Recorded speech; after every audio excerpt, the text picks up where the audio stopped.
In this video, I will show you how to make a cloud and lightning bookmark out of Lego. It is very easy and takes less than 5 minutes. Let's build.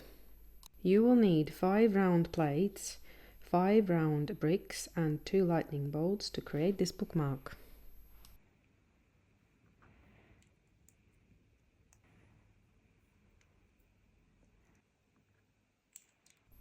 I'm using white pieces in this case, but you can use a light grey or darker grey or whichever colour you prefer.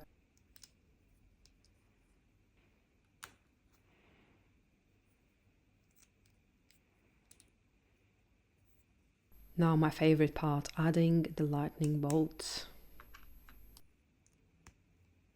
And here it is, completed bookmark ready to be used in your favourite book.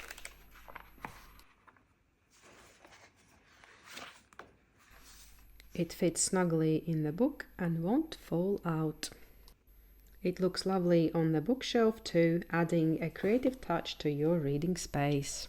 Once I'm done reading, I place it onto my bookmark stand, ready for next time. Thanks for watching!